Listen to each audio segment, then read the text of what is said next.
Hello guys, मैं अभिषेक शर्मा आपका technical classes में स्वागत कर रहा हूं। और आज अपन यहां पे बात कर रहे हैं आपके सामने एक न्यूमेरिकल प्रॉब्लम जो कि है पेल्टन व्हील टरबाइन से रिलेटेड।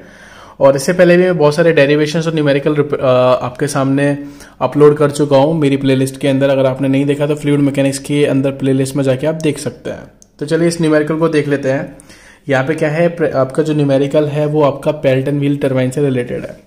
तो a Pelton wheel is to be designed for the following specifications। Shaft power दी है आपको, एक व्हील का हेड दिया है आपको, स्पीड दी है आरपीएम के अंदर, ओवरऑल एफिशिएंसी दी है, jet diameter is not to be exceed 1/6 of the wheel diameter. मतलब उन्होंने एक लिमिटेशन दी है कि स्मॉल डी जो है आपका वो कैपिटल डी का 6/6 पार्ट होना चाहिए। और उन्होंने आगे दिया है कि आपको डिटरमाइन करना है the wheel diameter, the number of the jet required and diameter of the jet. Take के बी जो कि सी बी होता है आपका, और के यू जो कि आपका स्पीड रेशियो होता है, उसकी वैल्यू आपको दी है। तो अपन यहाँ पे काम करते हैं। सबसे पहले आपको जो जो डेटा दिया है उसको अपन अच्छे तरीके से लिख लेते हैं यहाँ पे। तो यहाँ पे अपन लिखते हैं गिवन डेटा, स्केच में दूसरी ले लेता हूँ ब्लैक। गिवन डेटा आपको दिया है सबसे पहले शाफ्ट पावर 11772 किलोवाट। उसके बाद आपको हेड दिया है 380 मीटर। फिर उसके बाद आपको एन दिया है, दिस इज आरपीएम। स्पीड दिया आपको 750 आरपीएम। उसके बाद आपको ओवरऑल एफिशिएंसी दी है, एफिशिएंसी दी है आपको 86%। उसके बाद आपको जेट डायमीटर का आपका एक रेशियो दिया है, small D is equal capital D by 6। ये चीज मेरे को दी थी। और इसके अलावा भी दो चीज दी थी, के वी वन और के यू वन। तो मैं लिख देता हूं यहाँ पे के वी वन इज इक्वल होता है आपका सी वी, जो दिया है 0.985 बोलते हैं। और आपको दिया है आपको स्पीड रेशियो आपको दिया है के यू वन, और वो कितना दिया है आपको 0.45।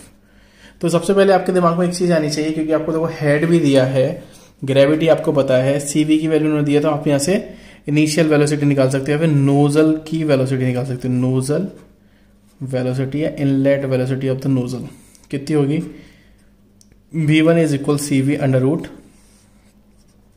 2gh। सीवी की वैल्यू आपको पता कितनी, 0.985 या 985 2 इंटू 9.81 इंटू एच की वैल्यू कितनी है मेरे पास 380। चलिए सॉल्व करते हैं। 380 इंटू 9.81 इंटू 2 अंडर रूट में आंसर आया इंटू 0.985, कितना निकला 85.05 मीटर पर सेकेंड। तो 85.05 मीटर पर सेकेंड। तो ये आपकी v1 की वैल्यू निकली। इसी तरीके से मैं यहाँ से u1 की वैल्यू भी निकाल सकता हूँ, क्योंकि आपको स्पीड रेशियो गिवन दिया है।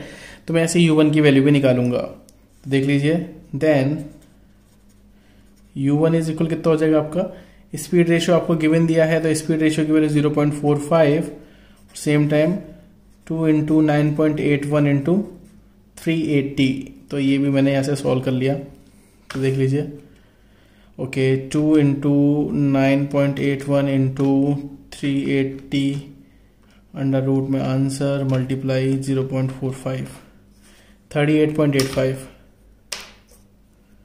u is equal 38.85 metre per second.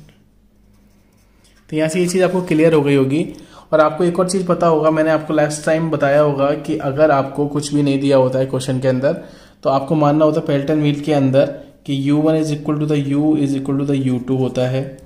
और आपको एक फॉर्मूला बताया था मैंने ब्लेड की वेलोसिटी को आइडेंटिफाई करने के लिए। वो क्या था कि जब आपको डायमीटर आइडेंटिफाई करना है, u is equal pi D N by 60, u is equal pi D N by 60। तो u की वैल्यू अभी आपने कितनी निकाली है 38.85 पाई डी निकालना है। एन की वैल्यू कितनी दी है मेरे को 750 आरपीएम ओवर 60। यहाँ से मैं सॉल्व करूंगा, यहाँ से कैपिटल डी की वैल्यू मिल जाएगी मेरे को, कितनी मिलेगी 38.85 into 60 divided by pi into 750। कितनी मिली 0.9894 0.9894 मीटर। कैपिटल डी की वैल्यू मिल चुकी है। तो आपको एक रिलेशन बताया था, small D is equal capital D by 6, तो 0.9894 ओवर 6 तो डिवाइड बाई 6 कितना है 0.1649 0.1649 meter, it means 0.165 meter. This is the answer, this is also answer. तो यहाँ पे मैंने दोनों डायमीटर्स आइडेंटिफाई कर लिए हैं। अगर अब मेरे को डिस्चार्ज चाहिए तो मेरे को डिस्चार्ज कैसे मिलेगा, तो वो आपको सिंपल पता है कि डिस्चार्ज के लिए मुझे एरिया चाहिए होता है नोजल का, और साथ के साथ मुझे जेट की वेलोसिटी चाहिए होती है। तो डिस्चार्ज की मेरे को क्यों निकालना है, क्योंकि मेरे को ओवरऑल एफिशिएंसी दी है, तो उसके थ्रू मेरे को वहां से क्या करना पड़ेगा, नंबर ऑफ जेट्स आइडेंटिफाई करने, इसलिए मेरे को डिस्चार्ज चाहिए। तो देखते हैं, यहाँ लिख लेता हूँ, स्केच थोड़ी सी डाउन चल रही है तो दूसरी स्केच लेता हूँ। तो आपको बताया कि डिस्चार्ज ऑफ वन जेट, मतलब एक जेट के लिए कितना डिस्चार्ज होगा, तो कितना होगा, area of the nozzle into velocity of the nozzle. तो एरिया कितना होगा आपको π/4, जो भी डी है आपका स्मॉल डी, इंटू V1 का V1। तो एरिया इंटू वेलोसिटी आ गया π/4, डी की वैल्यू आपके पास कितनी है 0.165 का स्क्वायर। V1 की वैल्यू कितनी निकली थी मेरे पास, V1 इज इक्वल टू 85.05, तो 85.05, तो देख लेते कितना निकलेगा, this square into pi divide by 4 into 85.05 कितना है 1.816 मीटर क्यूब पर सेकेंड। ये एक नोजल की निकला। अब आपको क्या पता था कि आपको शाफ्ट पावर दी थी और ओवरऑल एफिशिएंसी आपको गिवन थी, तो मैं यहाँ पे आपके जो वर्क पावर होती थी उसको निकाल सकता था कि वो कितनी थी, तो उसके थ्रू जो आपका टोटल डिस्चार्ज है वो मैं निकाल लूंगा। तो आपको यहाँ पे मैं लिख के बता देता हूं कि आपको पता होगा कि we know that overall efficiency is equal to the shaft power over working power. तो शाफ्ट पावर तो आपको दिया 11772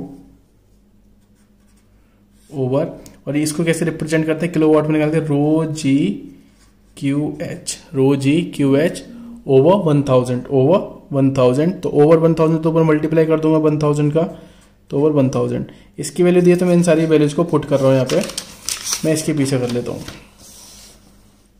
ओके, नहीं दिखेगा तो मैं यहाँ लिख लेता हूँ इस लाइन को दोबारा, overall efficiency is equal shaft power 11772 over into 1000 भी था, ओवर रो की वैल्यू 1000, जी की वैल्यू 9.81, रो जी क्यू मुझे निकालना है टोटल, और एच की वैल्यू थी मेरे पास 380।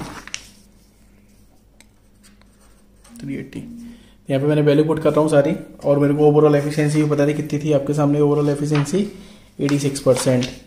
तो 0.86 मल्टीप्लाई 1000 मल्टीप्लाई 9.81 मल्टीप्लाई 380, और ये नीचे की तरफ आएगा 11772 इंटू 1000। और देखो ये चीज़ क्या है, मैंने ऊपर मल्टीप्लाई करी है, तो ये चीज़ अभी 1/, में ही है, 1/q रह गया मेरा। कितना निकल के आएगा, मैं नीचे वाली चीज़ को ले रहा हूँ, 11772 multiply 1000 divided by 0.86 multiply 1000 multiply 9.81 multiply 380, कितना निकला मेरा क्यू टोटल ओवरऑल क्यू निकला 3.6719 मीटर क्यूब पर सेकेंड। मतलब इतना मेरे पास डिस्चार्ज आ रहा है ओवरऑल। और जो एक नोजल का डिस्चार्ज था वो मेरे को अभी पता पड़ा था कितना था, 1.81 समथिंग था, 1.816। तो मैं यहाँ से आइडेंटिफाई कर सकता हूँ कि मेरी टोटल कितनी नोजल्स हैं। तो लिखेंगे number of nozzles is equal total discharge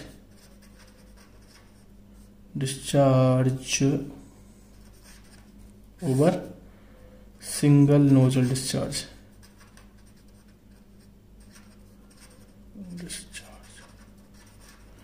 तो ये कितना है आपका 3.6719, वो था मेरा 1.816।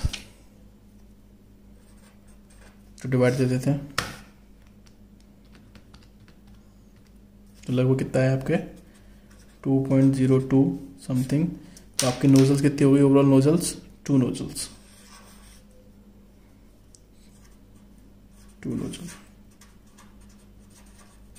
सिंपल।